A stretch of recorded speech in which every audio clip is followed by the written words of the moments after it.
in spite of some of the bad press that we get in this part of the world, Nigeria is one of the most hospitable and, in terms of weather and other things, places to stay in the world or to live in or to come and do your tourism or hospitality, as the case may be.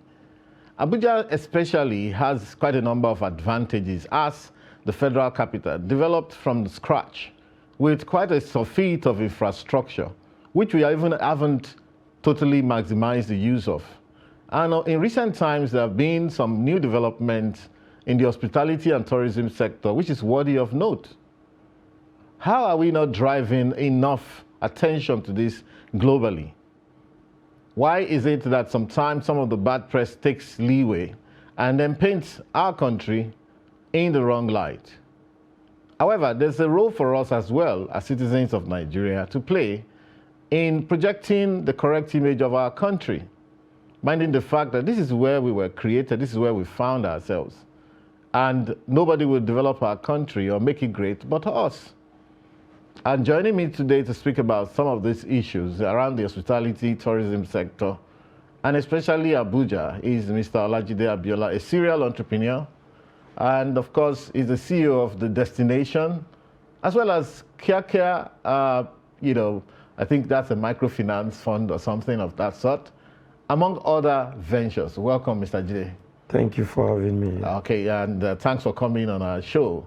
First off, you're ex-military. Yes. So how is this helping you in the business world? Your experience as a military person? Well, the military still remains one of the noblest professions anywhere in the world. And particularly Nigeria is still one of the institutions where you see the principles, discipline, order, organization, indoctrinated in young people. Yeah. And all of these values and these ideals help them throughout life. And this is why you always see ex-military or military men distinguishing themselves, especially with regards to how they lead themselves in their own personal lives. And so whenever they find themselves outside of the military institution, they always bring these ideals and these values to bear in how they perform their duties or they conduct themselves. Fantastic. So I owe a great deal of many of the things I'm doing today, particularly that sense of focus, that sense of patriotism, that sense of believing in this country, because I do know that our military, our Nigerian armed forces, apart from, holding the country together at this material time or in our national life, especially with regards to helping us fend off external threats and also combating some of our internal insurrections. They've also been the shining light in holding the fabrics of this country together. In fact, I must say that, I only got as far as attending an army secondary school, but at some point I also wanted to join, but I think maybe I was too frail or too tiny or something of that sort. But if I may ask, why did you join the Nigerian Army and why did you leave? Okay, I joined at a very young age, and I think the Armed Forces Act as at that time meant that, from my class 1 in the military school, I was already a soldier because the military actually took care of my education. I was also being paid salary throughout the 6 years. And upon graduating... Salary in Form 1? Yes. Wow, so, and upon finishing, I was posted as a full-fledged soldier where I continued my military service. And I also credit the Nigerian Army and at large the Nigerian Armed Forces and Nigeria as a country for also sponsoring my education through the university. So my unit actually released me to actually pursue, higher education. And that was how I was able to bag a BSc in computer science while I was still in military service. And upon the completion of my academics, I returned back for service. And I think I put in about 2 more years before I voluntarily, discharged honorably from the Nigerian Army. That's great. I feel like giving you a round of applause right now. Thank you very much. Thanks for your service also. Like they'll say the U.S. military, every time you see a veteran or something, thanks for your service. Thank you. Now let's talk about the hospitality world. First of all, let's look at what can we do to project a better image for this country, in that regards. I personally, or most of us, maybe it's because we were born Nigerian, but every time I see myself abroad, after 1 week, I want to run back home maximum, If I have to stay more than a week, I feel so uncomfortable. I miss the food, I miss the weather, I miss the places I know and all of that, But we're not getting that good press, as it were. Nigeria is not one of those places where you'd think that where people think of going for holidays and what have you. What can we do? Well, first and foremost, I think we have to look at the issue from multiple angles. And one of the things I always say that the number one marketers of any country is not even the government, they are the citizens. You must first have a patriotic citizenry. People always argue that which comes first, is it the government, is it the citizens? But the fact is that the citizens or a people come first before the origination of government. Yeah. Anyway, so we have too vast a number of unpatriotic Nigerian citizens. Invariably. It's just so at frustrating. every opportunity a typical Nigerian gets within and outside of this country, it is about the depreciation of self and as well of the country. So most of the bad press we actually receive from outside this country is actually created by ordinary citizens, both from within and from outside. Our skit makers, our actors, Nollywood, individual conduct of Nigerians at the airports outside of this country, individual conduct of our citizens in other countries. You take for instance the issue of 419 or advanced fee fraud or cyber crimes, for instance. In terms of perpetration of such crimes, Nigerians or Nigerian criminals do not rank in the top 5 or even in the top 10. Exactly. But unfortunately, we are the most notorious for advanced fee fraud and also cyber crimes because we are noisy, we are loud, and we are unpatriotic. And we also brag about, bad conduct. Yeah. You understand? These are things we should actually be ashamed of, single out people who indulge in some of these practices. And so once we brag and we thump our chest, we see this as a medal of honor. We shape the perception of our people and of our culture in the minds of those who are actually looking at us. Oh, okay, so fraud is actually a way of life. It's something they brag about. It's a badge of honor. It's something they glorify. It's in our music. It's in our music. It's in all of those stuff. All of this shapes the orientation. You also see Nigerians in a bid to actually migrate. Emigrate. Exactly, I was going to say that. Put forward fraudulent, basis or premise for wanting to relocate. And then the immigration officers, all of this information which they provide feeds into their policy and which is then used to profile us as a people and as a nation. And all of these things go into the policy making of these countries that Nigerians are aspiring to, relocate to, migrate to. And at the end of the day, it shapes their government policy towards us, towards migration, and all of that. Wow. So it's not as though Nigeria is not a good place. Nigeria is a very, very hospitable place. It's not one of the most insecure places. It's not. If you place it side by side, for instance, with the US, with the UK, in terms of crime per capita, you see that we're even nowhere near many of these countries in terms of violent crimes and all of that. Anyway. So we just first and foremost need patriotic citizens. Yes, there's the role of government. We drive some reorientation. And that is where the government comes in. Essentially, when you look at the National Orientation Agency from 15 years to 30 years ago, they're very, very proactive in actually driving some cultural revolution and also patriotic revolution. I remember the MAMSA days. In the military days, the MAMSA was very active. And they drove these things down to the local government. Exactly. But unfortunately today, the media that we have today is anything goes. And OAP can wake up today and be driving a narrative. There's nobody checking them out. There is no there's no program from government to actually drive the cultural narrative in a particular direction. God rest the soul of Professor Dora Akinyuli. She made, vigorous attempts at actually changing the narrative. Yes. But over the last 8 years, 10 years, the National Orientation Agency has been dead. They probably have gone to sleep. They should be at the forefront Yeah. of actually marketing the positives of this country, because there's no nation that actually spends money in marketing the negatives of their country. No, they sweep it under the carpet. Exactly. And if you're a tourist, if you go to the US, if you go to South Africa, if you go to the UK, if you go to India, you are not visiting their slums. No, you are visiting their best cities. Exactly. The finest of the finest. And the best places in And the those best cities, places. Well manicured places. Well manicured places. Now let's talk business, very quickly. Once I picked up something you wrote once, that Abuja is one of the fastest growing cities in the world in the last X number of years. Yes. And I think you backed it up with some, data and all of that. Yes. So can you expand on that a bit?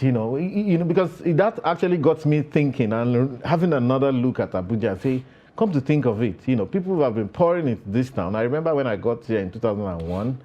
I mean, it was quite serene then and all of that. But today, Abuja has exploded.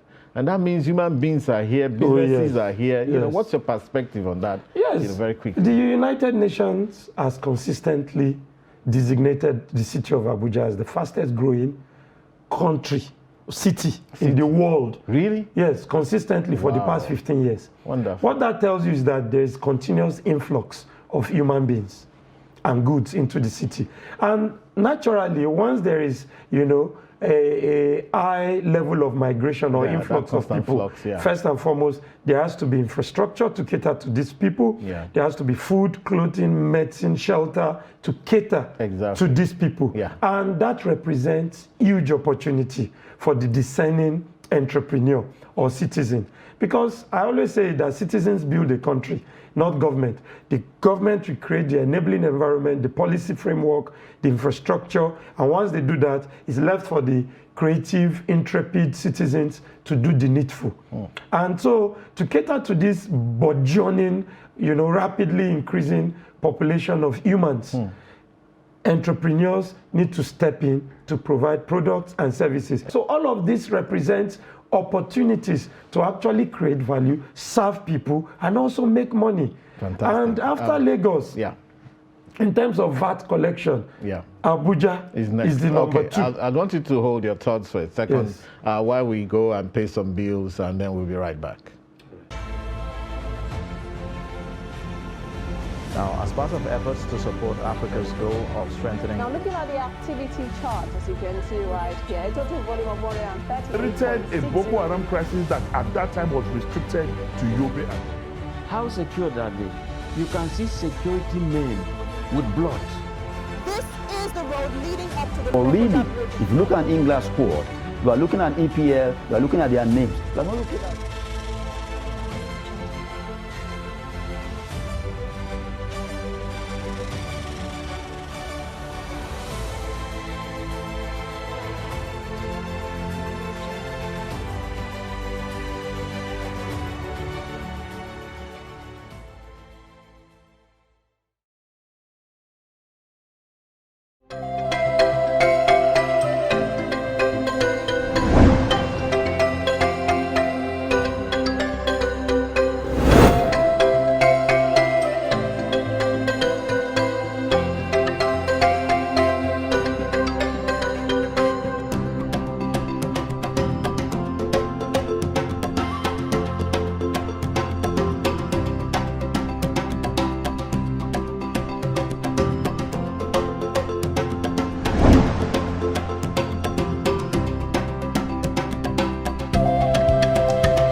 That's correct.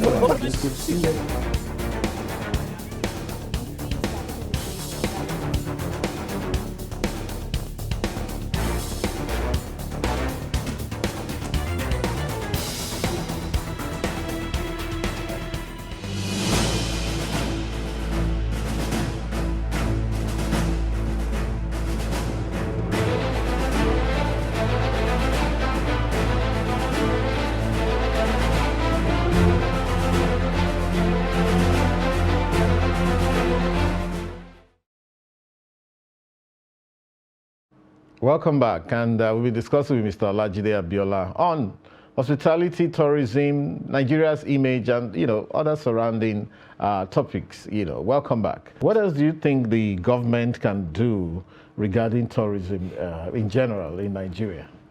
And also maybe we also look at Abuja. What else can they do? Through the CBN, they can provide, just like they did with agriculture, pharmaceuticals, medicals, provide single digits. And generally, one of the things, improve the profile, security profile of the country. People are presently visiting. And one of the major problems with many sectors in Nigeria is that the potentials and the activities are largely underreported. And this is where the press also needs to play their own active role, beam their lights, showcase the activities of the numerous sectors. Yeah. So once you do that, things will take care of themselves organically. Yeah. Because the market is there, the visitors are coming, and all of that. But I also understand that you are a bit of a social media person, even though I don't know if you are strong on Instagram or if you are strong on, but I see you on Facebook a lot. And, well, fortunately or unfortunately, the social media seems to be taking the thunder of the traditional media. Everybody is now a reporter. Everybody is trust TV, Everybody wants to, I see scenarios where even when there's an accident, instead of helping people, everybody whips out their phone. They want to be the first to post it on social media. Everybody is looking for the likes and all of that. And so perhaps that is where a lot of the work needs to be done. What can influencers like you, because I think you're an influencer, though they call it influencer, in Nigeria. What shouldn't we be placing more responsibility on people like you to understand that, look, where government is not, you are there, and the kind of influence you can. I know that you are doing, in that sector, you are doing pretty well. But I think, shouldn't we be orientating other major influencers to stop this idea of spreading bad news about Nigeria, that nihilism, fatalism, saying things like, oh, there's no hope for this country, when we're actually only just creating history. And there's nothing that has happened or that's happening here that hasn't happened in some of the countries we'd like to jackpot to and run to and so on. What can you do? What can you further do, and people like you further do on social media, where that rapidity of exchange of information is, and most of it is negative? Well, it will be more of a message to most of those who actually, hold themselves out as influencers. And one of the things I keep telling them is that, number one, it's the country that gave you that visibility in the first place. So that value that you represent in the media, whether it's the commercial value, the economic value, the country, its state, its position, actually conferred on you that value, everything you are. So whether it is the skit makers who always try to denigrate this country, the numbers, the populations, the viewers that they get are also Nigerians. So we always try to tell them at every opportunity that if you continue to denigrate this country as a place that's a shithole or whatever it is, or negativity, they try to, paste on they use in brushing the country. I always tell them that you would actually be at the receiving end at the end of the day. Because if you look at all of our people in the media, actors, skit makers, musicians, it's the country that gave them their lucky breaks. Absolutely, yeah. Whether it is the population, whether it is people who are going for the shows, whether it is even the brands that are signing them on. Those brands are also making money from Nigeria. They are generating their revenue. Their market is here in Nigeria. So they should show a little bit of more respect to the environment from which they are deriving their very, very essence.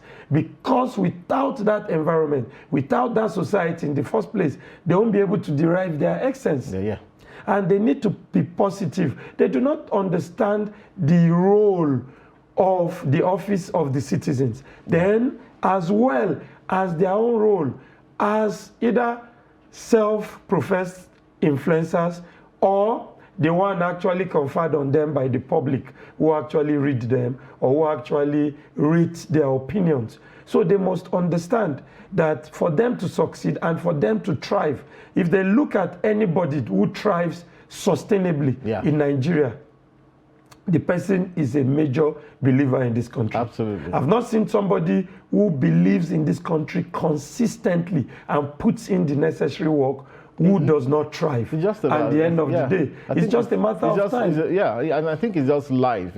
It's karma. Even this morning, I was having a discussion with some people on Facebook, and this same thing. I said, some people say, well, you can curse. I said, well, if you curse Nigeria, Nigeria will curse you back. Yes. Because if you wake up every day and you are negative and negative, you cannot do it. You cannot confirmation. You cannot get any positives out of that if your whole essence, you are always angry and fighting people. It is not even psychologically and socially healthy. One simple example I always give is this subject matter in psychology, which is confirmation bias. If you spend 2-3 minutes discussing about a particular subject or an object, you realize that over the next couple of hours or days, you notice that object of your discussion or of your focus. And it's the same thing about Nigeria. There are a lot of beautiful things. In fact, the beautiful, good, progressive things are underreported to the detriment of the negative things. Now, the negative things gain a lot of mileage than the positive things. And unfortunately, if one negative isolated event occurs in any part of Nigeria, just like you rightly mentioned, you have more than 5 million citizen journalism medium repeating and reporting that, and which blows it and amplifies it out of proportion. Anyway, my producer says we have to go now. It's been wonderful talking to you. I know you're also, a manufacturer, and we would want to have you on the show to discuss some of the challenges in that area. Thanks for coming, Mr. Thank you for having me on the show today. And really thank you very much, viewers, for staying tuned thus far. It's been great discussing with Mr. Jide Abiola. See you next week.